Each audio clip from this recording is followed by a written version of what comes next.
Whoa. Let's see, your music's done. All right. Okay. My propensity for violence makes me incredibly unsuited for teaching. I always wish I was a teacher.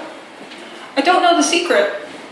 I don't know the keystone, the way, the right things to say to open up a mind or to help close it to things that, to help close it to the cruel world or to open it to wonder.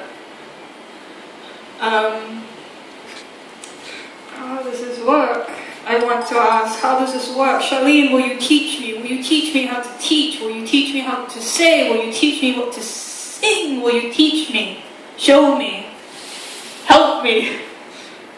I've tried though. Many people have tried to ask me, how do you do this improv thing? What runs through your mind as you go through it? And the truth is, no one really knows because these are just things I've always thought about. And it's not something that teachers know what they do, they just do.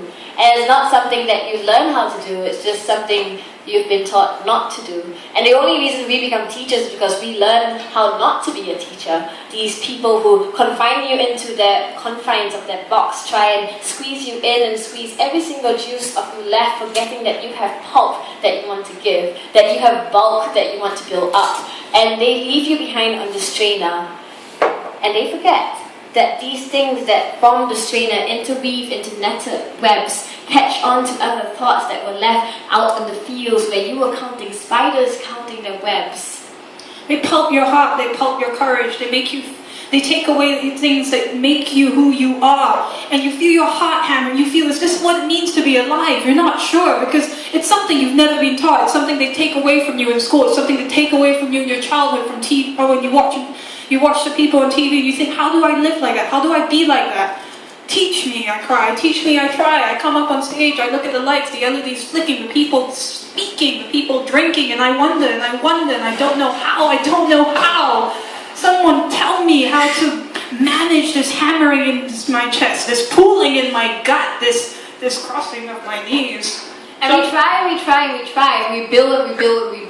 And the problem is that we try our best to bulk up in our gym, build up our muscles, and we forget that it's easy enough to find cartons of orange juice in supermarkets with extra pulp. And the problem with being commercial is that after a while, everyone has extra pulp. And what's the point of having extra pulp if everyone else is just pulp and no more juice? And you forget that there is thought that needs to be processed, there is edits that need to be made, and no one knows anymore what the edits are because our grammar has been convulsed into U's and I's and 1-2's instead of want to. So what do we do when we have reduced everything else into numbers?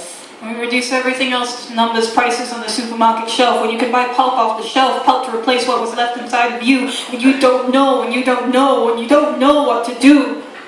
Oh, asshole. And the problem is we never know we're turning assholes because we don't turn around and see what our asshole looks like. Our neck doesn't stretch that far. We can't bend over backwards. We only know how to look in front to keep moving forward, and we keep moving forward without knowing what other ventures we can go, what other alternative movements we can ants make. in the supermarket, down the gallery, trying to look at the price, trying to figure it out, trying to see which pulp will be the right orange juice, cranberry, pomegranate, apple, grapefruit, fucking. And what's the most antioxidants, the most vitamins, the most unique pulp we can find, the best fruit, the most organic To replace whatever was in your soul before you started on the road to education. When you started and you asked your teacher, how? Teach me how to be human. Teach me how to manage myself. Teach me how to say what I need to say. And we try to remain organic, try to keep away all the pesticides from our produce, keep away all the chemicals we can find in our crops.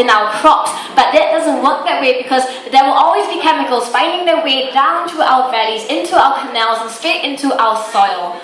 Spraying chemicals on our heart, our minds and soul, spraying chemicals on the things we see, spraying chemicals on our eyeballs, but messing with the chemicals in our brain, that massive magical thing in our heads, in our bodies, that combine, that spark, that electricity, something that makes up whatever it is we are. Kill the Pulp. parasite, kill the parasite, kill the parasite. Barrier alert, you need to kill the parasite, kill the parasite right now before it sucks up all your soul, right now from the bottom of your throat. I say no. Kill it. I say no. I say no. Asshole.